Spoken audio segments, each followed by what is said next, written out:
What makes a person of interest? Coach Michael Burt cuts to the chase, interviewing some of the biggest names in the world. How do they think? What makes them tick? What are their thought processes? And how they became a person of interest. Hey there, I'm Coach Michael Burt, the Super Coach. Every week I come to you and I interview people of interest from around the world. Many years ago, I wrote a book called Person of Interest. And at the time, I was a little aspiring person of interest. Like I saw people of interest and I'm like, man, one of these days, when I grow up, I want to be a person of interest just like that person. We believe people of interest attract business versus chase it. We believe they're living interesting lives. They're hanging around interesting people. They're typically making some interesting money. So we have scoured the planet to find people of interest. This week is no different. I've got a really interesting character here that, man, I've enjoyed looking at his work. I look at unique names, unique processes. The name of the company is unique, we're going to talk about. But Mike Arce is an entrepreneur, speaker, coach, advertising professional that owns Loud Rumor. I want to come back to that because I love the name. A 7-figure advertising agency for fitness studios, independent gyms. Mike's also the host of a video podcast called The GOAT. I know what that's all about, man. Show where he interviews people who are arguably the greatest of all time at what they do. So Mike, thank you. I'm in Tennessee, outside of Nashville, Tennessee. You're in Arizona. Man, thank you for spending some time with me today. I'm actually excited, Mike. I love your stuff too. So I'm looking forward to having a conversation. Well, let's go back to the beginning. Loud Rumor. I'm thinking about, because I live in Nashville and we had Lee Bryce play at something a year ago, and he had a song called "There's a Rumor Going Round." And this loud, it's just two different words that don't seem to go together. Like it's a rumor, but it's a loud rumor. How did you come to that? Where did you come up with that? Well, first we knew that we wanted to come up with a name that has no chance of being taken anywhere. So like you looked at names back then when we started at like Twitter and MySpace and, Yelp and Kudzu, and all those names didn't mean anything, but they meant something, right? Like Google meant something, but no one knew the whole story to it. Same thing with all those names. And so for us, we realized that when it comes to small business, where they really take off is once that community really starts talking about them, right? And it's almost like you start hearing about it from multiple friends. You're like, I gotta go there eventually, right? And yes. That's the rumor. Rumor has like a bad association to it, but in reality, like sometimes rumors are good. Like that's a good rumor, right? Like I hear that this place is amazing. And then loud, it's, internet is essentially, it's a microphone. It's ultimately what it is, right? Like, we've all got a message, but instead of plugging it in print and, doing stuff like the old days where you set up tents and do whatever you can do now, you just amplify the hell out of it with Facebook, with YouTube, with Instagram, with, LinkedIn, with everything. And so, the rumor is going to happen. That's our goal is to really spread the news and get it out there, but we're going to use the most amplifying tools available to us. Nice. What sets your background up? What type of unique background do you have to do? Because now, you know this because you're coaching people, and how to run, you do an advertising agency for fitness studios, independent gyms, but there's a lot of coaches out there that have never done anything, right? Like I say, they've never won a championship, they've never built a business, but they call themselves a coach and they want to coach. So talk to us about your unique background that you had. Yeah. So, I had 22 jobs before I was 27. So I've worked in a lot of places. I moved around a lot, and that doesn't mean I had the shortest lifespan at every place. I worked at some place for a few years, but I always had like 3 jobs. Like I liked making money. I really did. I did it the wrong way. I traded a lot of my time for money at the time. And so basically I had no time left by the time I got there, or by the time I got home. But I always worked several jobs, and, a lot of my jobs was, making money on the side. So even when I was training people, I would train them, at 9 o'clock at night or 4 a.m. for after time. I was a personal trainer. I was a martial arts instructor. I was a waiter. I did all that stuff. Right. But personal training is something I would say that and martial arts I got the most into. I really knew how to make money at it. I knew how to sell it. I knew how to service it. And then I knew how to develop my team to be able to replicate a lot of the stuff that I was doing. So I didn't have to be the only one setting up the appointments, closing the deals, extending the lifetime customer value by increasing pricing and all that stuff. So I love doing it. And I did that for a while. And in the gym business, in the fitness business, you get recruited a lot. So I moved, I would get taken from one club and another club would offer me some really great stuff. And that kept going for a while. I eventually started my own personal training company. Did that for a little. And then I realized what I really love most about everything was the sales and marketing of it all.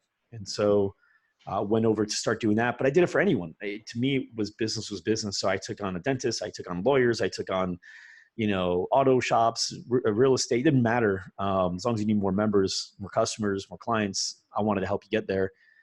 So I didn't have a problem getting them results. I had a problem getting me results. And the reason is my content was so diluted because I did everything for anyone. I'd have built you a rocket ship if you gave me money. That's kind of what I did. And I needed to get a little bit more clear for my audience as to who I am and who I can help the best. So end of 2015, I made the decision to marry the two passions I've had, which was fitness and marketing, right? Sales and marketing. I'm putting together because I love them both. And I see you can't have one without the other. And so we niched, and it was scary. But January 2016, we made the full switch over, everything, all of our content online, everything. And since then, I mean, we've literally 13x'd our business, and that's in revenue, but in profit. I mean, we went from an average of 8% net profits and, having years where just in the last 3, we had 26%, 30% net profit. So it's just been an exciting time. And I would say niching and I guess becoming a person of influence in my particular space. You've got a good point, Michael. You wrote a good book. So yeah, it works, it matters, and it helps a lot for everyone. Everyone gets help faster if you can do that. So I think you bring up a lot of great points there. I'm a big believer that I know the book Find Your Why, Start with Why was very popular. But I'm gonna, for a second, I'm gonna take a stance that I disagree that you have to find your why before you do something big in the world. I'm gonna take a stance as a guy who's coached thousands of people that many times we find our purpose in the pursuit of something. Like you don't find it, it finds you, which is kind of what I'm hearing from your story. Is you're doing these 22 different things, and then you come to this realization, hey, as you were pursuing something, this is who I am, this is who I can help people the best at, and I'm gonna marry these passions. And when you did, then you niched the business. Now, what would you say, you and I both are friends with Grant Cardone. I just watched this interview with him and Jordan Belfort, which was pretty interesting, quite combative, but there was a lot of great takeaways there. And Cardone talks about in there the need to have lots of products, the need to have products. What are the products that you sell today? Like for a person that's out there, it's interesting because I just started coaching out in California to a husband and wife that are going into a gym consulting business. They own some successful gyms. They sold those gyms and got a good cash out. Now they're going to try to coach other people on this. And they came to me to be their coach. And so tell to me a little bit about your product suite and how you help a gym expand. Yeah. And I think Grant has a great point. It's, because not everybody's ready right now. And it could be because they're not the decision maker. It could be because they don't have the resources to even handle what that particular product offers if it succeeds in the way it's supposed to. So yes, we have larger products, which include, everything you can imagine to help your fitness studio grow and develop. So I'll start top down, right? So top down, we've got our LRVT program, Loud Rumor Virtual Training, and that is integrated with our advertising program. So not only we run the Facebook ads, the Instagram ads, the YouTube ads, the Waze ads, Google display ads, and then, integrate with, landing page funnels and marketing funnels and sales funnels and all that stuff. A lot of automation kicks in, but that's the ad side of it, the agency. The LRVT side is now we align you with coaching, and not just any coaches. I got people on my team here that we've now brought on that have sold, Orange Theories, many Orange Theories that they've owned for over $100 million.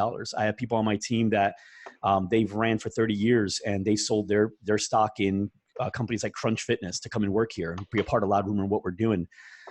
People that have led the way in all the fitness franchise they've been, the top 1, top 2 salespeople in the entire country. So now they work with me, right? They work for me. And the reason we've done that is because I want to be able to coach. So if you're a studio owner, you're in your 4th, 5th year of business, you're stuck. I not only want to give you the ads, but I want to show you, hey, look, this is how these guys are closing deals.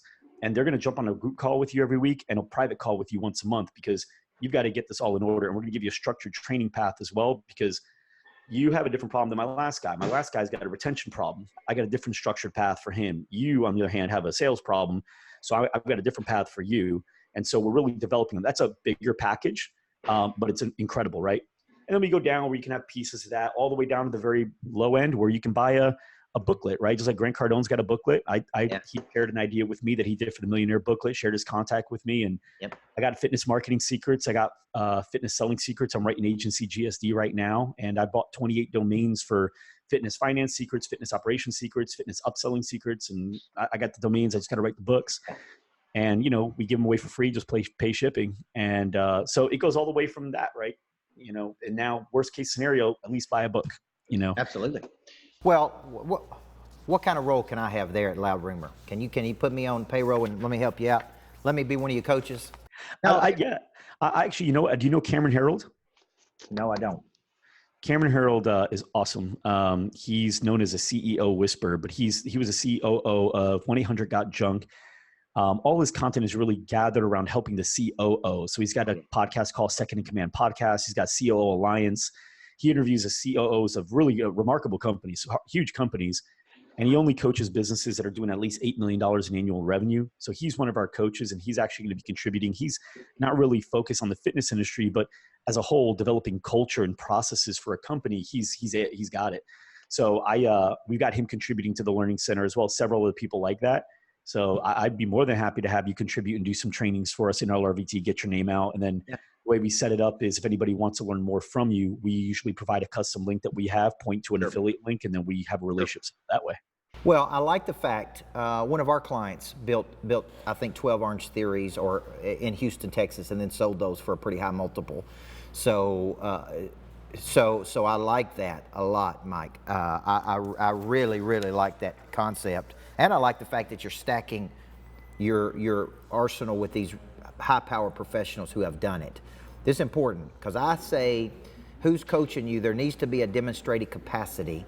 They need to have shown a demonstrated capacity to do it before they're coaching other people. Now, 100%. What year did you reach this seven-figure business? When did you? Because I know looking back I was a high school women's basketball coach, if you don't know, and I built this national powerhouse. It took me 10 years to build this national powerhouse, and people were constantly asking me, what are you doing with the kids? So that's what prompted me to start writing books. I had no intention of coaching adults. And then I'd go out there and speak on the books, and they'd say, well, how much would it cost for you to coach our team? And then Dell Computers paid me more in an hour than I made in a month. So I was like, okay, hey, somebody else will help those kids. So I retired, but it was really my third year, because 96% of small businesses will never break seven figures. Yeah. Right. And 4% get into the 4% will break $1 million of revenue. When did you really start hitting it, man? And what was the catalyst for that? We started our business November 2009. So we're coming up on our 10-year mark in a few months. And we were stuck at, we finally got to about 500K in annual revenue in year 3. And then we were stuck there until about year 7. And then we doubled it in year, 7, and then year 8 we doubled it. Tripled it, I think, in year 8. Year 9 we doubled that. We'll do probably 12 or 13 now this year. But we have just started seeing, like, I guess what a lot of people call the tipping point, which is like, it's a mythical term until for a while, right? It's like, does this tipping point even exist? It seems like a legend, but it doesn't really happen. But it finally happens. I think it's happened here over the last couple of years. And so every month is getting exponentially better. We're at the point where we're like 8 months in a row breaking record of the previous sales month. And we're not really doing much different. And I'm going into the office maybe 3-4 days a week at this point. I'm really now my main focus is recruiting people like I've explained to you that are on my team. So I'm some of these people are taking me 6 to 8 months to, date and get on board finally. And nice. So that's my job now, and creating content, of course, and then traveling to different studios across the country to just really understand what they're doing and how they're doing it, meeting with franchisors. So in the office, I put in maybe, 2 to 4 hours a week, and I would say 20 to 50 hours a week doing some other cool stuff that is more impactful. But next year, I wouldn't be surprised if our company can do 2025 with the people that we just brought on board, and just keep going from there. And just out of curiosity, as you bring these higher powered people on, are they compensated? Like how, if you were teaching a person out there, because obviously you're building this to where this company's built around your unique ability. You're now out there doing what you love doing. You're hiring people to come on and do it. The company's getting up there You know, you feel like you can get to 25 million here pretty soon. How do you compensate these people? Is it like talk to people that are looking to grow and scale something?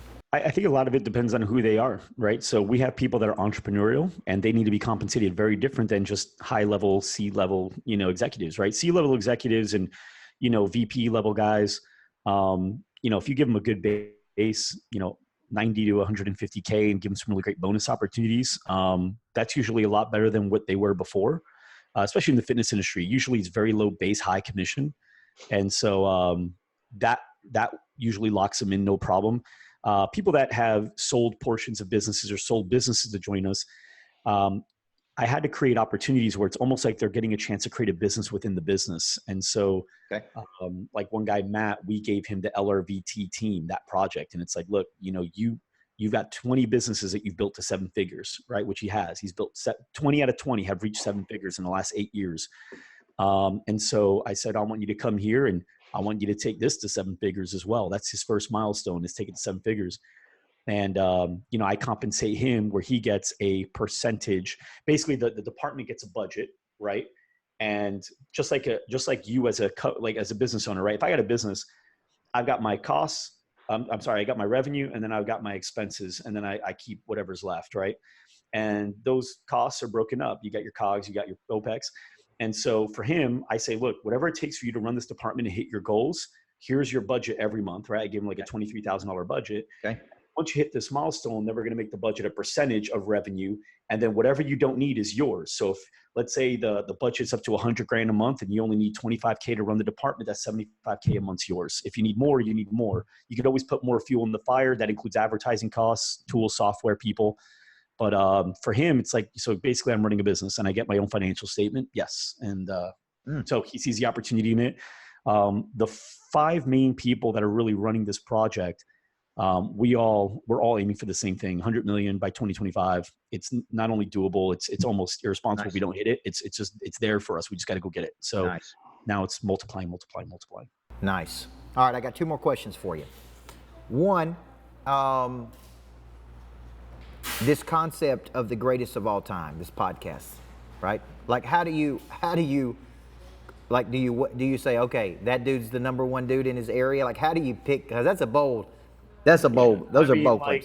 Like obviously you never know who really is the greatest. There's always some guy in the some crazy idea, right? But I mean, here's the truth. There's a reason I started the GOAT podcast. I've learned there's a couple really cool things that I think I've come up with on my own that have served me really well. But I would say everything else has come from really great coaches. I've always had a coach. I've got 3 right now. I've always had a coach.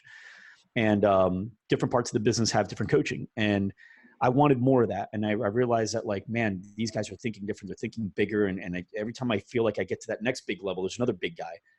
So the GOAT show came from me meeting Jay Abraham at Traffic and Conversion Summit like 3 years ago or 2 years, whatever it was. And I went to go talk to him, and he looked like he didn't give me the time of day. He ignored me. It was like, yeah. And then he said, here's my card. You should buy some of our products. And I was like, man, all I wanted to do was ask this guy like 1 or 2 questions. That's it.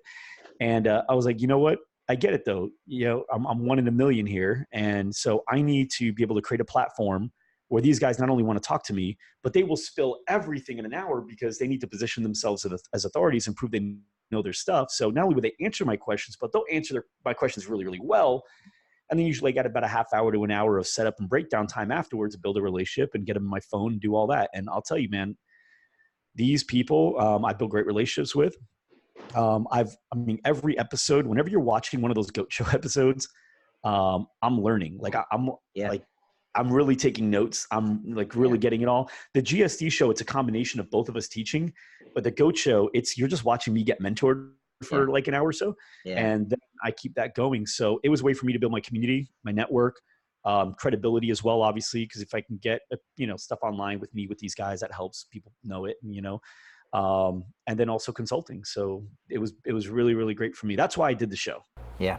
Yeah. No, it's great. I love it. All right. Final question for you. What's the number 1 thing you think a person can do to build their person of interest score? Like obviously for me, speaking at 10X grew my person of interest score. Having best-selling books grows your person of interest score. Doing something big grows your person of interest score. You getting your company to 25 million and 100 million grows your person of interest score, right? Like I see your eyes lighting up right now, Mike. I see those Mike Arce eyes opening up. Now, tell me, what do you think if you were coaching a person out there that if they said, man, I understand that I got to get the top of the funnel going. I got to get more people in the door. I got to get more people to know who I am. I got to get more people. What would you tell them to do? I would follow the same path I followed. If I had to redo it again, I'd do the same thing. In the very beginning, like if you go into our lobby right now in our office, there's airport chairs. And the reason there's airport chairs instead of lobby chairs, it represents the amount of traveling I've done. It allows me to tell my story as soon as I get in. Yes. I've traveled over 30 states to meet with the best of the best, to understand exactly how they do it so I can share it here with you. I'm not going to tell you that I'm the most amazing fitness studio that's ever lived, because I'm not. But I'm an amazing conductor that's got this orchestra of people, and I'm playing great music for you based off all of us together, right? And so I would do it again. I continue to travel to the best of the best, the top 5%. These guys love to tell their story. Entrepreneurs love to tell their story. So go down there. What are you doing? How are you doing this with sales? Tell me about it. What do you think you're most successful in? Oh, our retention rates are better than ever. Really? Tell me about your retention. How do you do it? What's your plan? How do you do it? And everyone just tells you everything. Like, you'll be surprised how much people give up. They give you it all, step by step. They'll share the tools with you, the software, the coaches, the podcasts you listen to, everything. And then once you do that, I mean, as long as you know exactly what the best know, then you know the best material, and you could share that out there. And your material is not only good, but it's also validated by other really great people, because now that you can see those interviews online, and then these other authoritative people will comment back or say, hey, yeah, I agree with that. I agree with that. I agree. I do the same thing. So I would do it again. I meet with the best of the best and learn from them, and then reshare what you learn. That's essentially what we do when we buy books and all that, right? Like, we learn from the best and then we share it with the world. Well, and there's no way it can't rub off on you, man. When you play up and get around other people, I can tell you're well schooled. I can tell you've put the miles in. I can tell you're a legit dude, man. So thank you for being on Person of Interest. I love spending time with people of interest. I took some notes. I got a page of notes here from you, Mike. I'm coachable. I'm coachable. Guys, I've been talking to Mike Arce, entrepreneur, speaker, coach, advertising professional, owns Loud Rumor. I really like this guy's plan, and I'm going to take you up on coming to your office when I come to Arizona. I want to see your place. I want to see you eyeball to eyeball, man, and listen, wish you much success on the GOAT, and I would give you some content to put in your platform if that's something you're interested in. I'm always looking at spreading the message out there. You can pick what you want, and I just want to help you continue to get to that 25 and 100 million. I love it. I love it. I love that. Mike Arce, you're a good man. Person of interest, guys. Thank you for joining me today on Person of Interest. We believe people of interest attract business versus chase it. We believe that people of interest move the world forward, and we're grateful for those people that inspire us. Mike, thank you, big guy.